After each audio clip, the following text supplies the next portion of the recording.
Credit card debt crisis in America as 18% of cardholders are maxed out and Teslas at airports and malls. Today, I read an article on Yahoo Finance put out by USA Today and written by Daniel DeVice titled, "A Growing Number of Americans Are Maxed Out on Credit Cards, with Gen Z leading the way."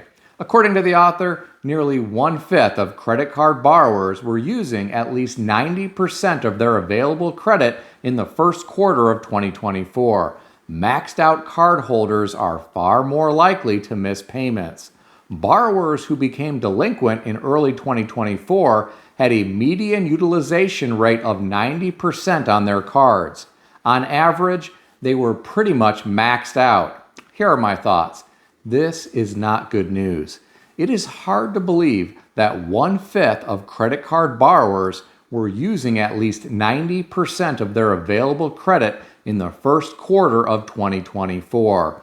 The Dow surpassed 40,000 this week, and the mainstream media tells us the economy is booming. Yet, one-fifth of credit card borrowers are close to being maxed out.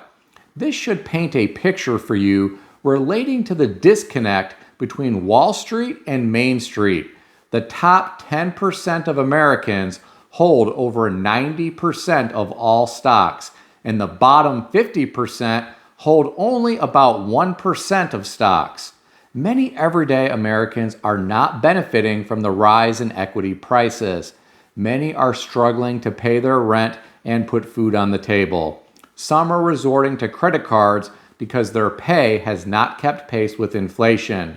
Unfortunately, the credit card may no longer be the answer for many Americans since those credit cards are nearly maxed out.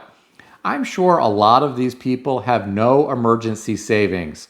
The credit card is what they may have planned to use for an emergency. Well, not anymore because it is nearly maxed out. When the alternator goes out on the car and needs to be replaced, what is someone like this going to do? Without transportation to get to work and back from work, life gets real. Getting back to the article, the author said the nation's collective credit card balance stands at $1.12 trillion, near a record high. This is according to a Fed report. The average card carries an interest rate of 21.6%, which is an all-time high.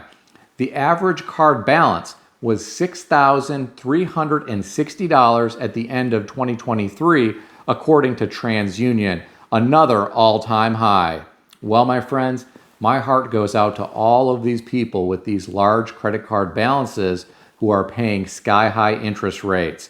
This debt can spiral out of control very quickly. I truly worry about what is going to happen to some of these people if and when our economy takes a turn for the worse. I'm sure a lot of people carrying this credit card debt are working right now. If we see unemployment spike in the future, what are some Americans going to do when the credit card can no longer save them because it is maxed out? I really hope these people have family to rely on. Otherwise, they could find themselves out on the street.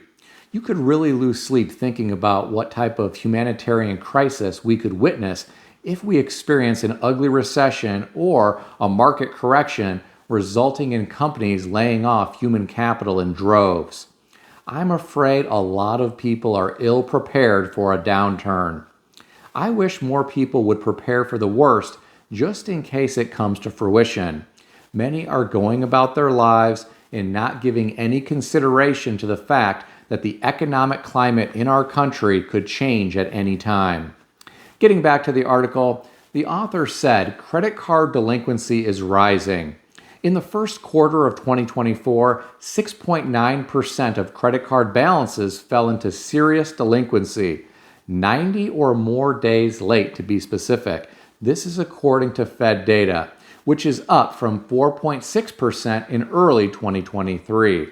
The overall credit card delinquency rate was 3.1% at the end of 2023, the highest level since 2011.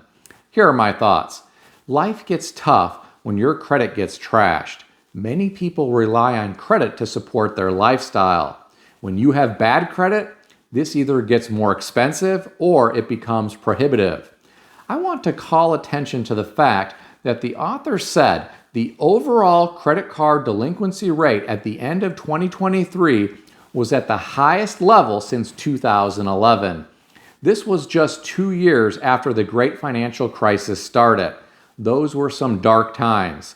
A lot of people were in a difficult financial situation back then. The fact that we are hearing about credit card delinquency rates being compared to that period of time is not a good sign in my opinion. Now here is the most disturbing bit of information in this article. The author said younger Americans are more likely to be maxed out on their credit cards. Only 4.8% of boomers were in this situation, compared to 9.6% for Generation X. But get this, 12.1% of millennials were maxed out on their credit cards. And sit down and prepare yourself for this next percentage. Drum roll, please. 15.3% of people in Generation Z were maxed out on their credit cards. If you think this is bad, listen up. These figures do not include delinquent card holders. If you add them in, the numbers get bigger. Among all borrowers, current and delinquent, 18% of cardholders are maxed out. This is the sad state of affairs here in America. It is truly sad, my friends. I feel bad for people who are struggling financially. Not everyone does, though. I read some of the comments beneath this article. One commenter said, "These are the same people complaining they can't pay their student loans and complaining about how expensive everything is, yet they are out at bars and restaurants every night. Maybe they need to give up that $6 latte and $15 glass of wine." The next commenter said, "Our national problem is not credit card debt. Our national problem, and it bleeds into other areas of our lives, is the lack of discipline to live within our means.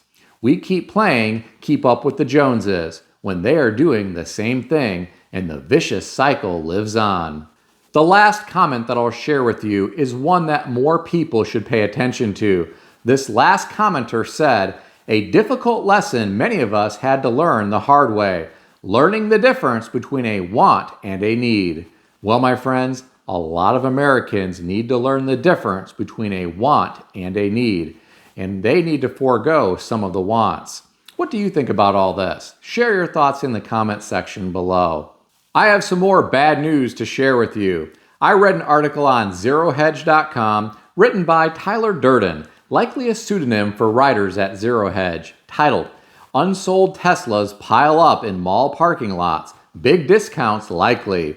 According to the author, Tesla is renting parking lots to store thousands of vehicles. This helps explain the mass layoffs.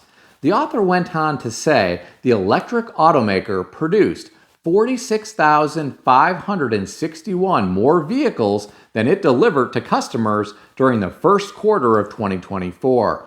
Where are all these cars going? Well, parking lots at its factories, malls, and airports.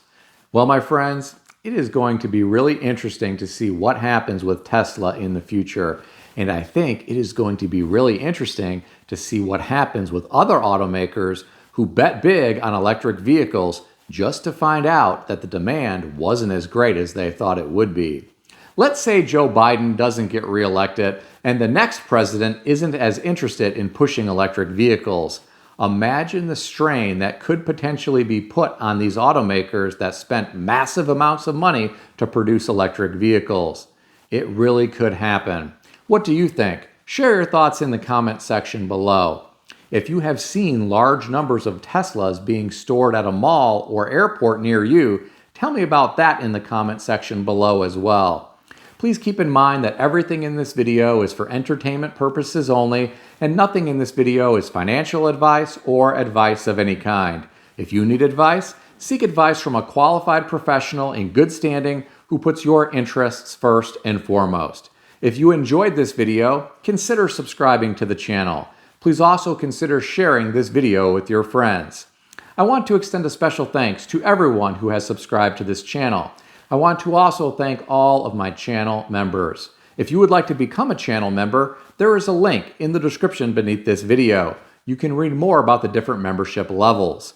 Please also check out some of the great books that I suggest you consider reading in the description below. I've included Amazon affiliate links to these books. As an Amazon associate, I earn from qualifying purchases. Stay healthy and wealthy. I'll see everyone in the next video.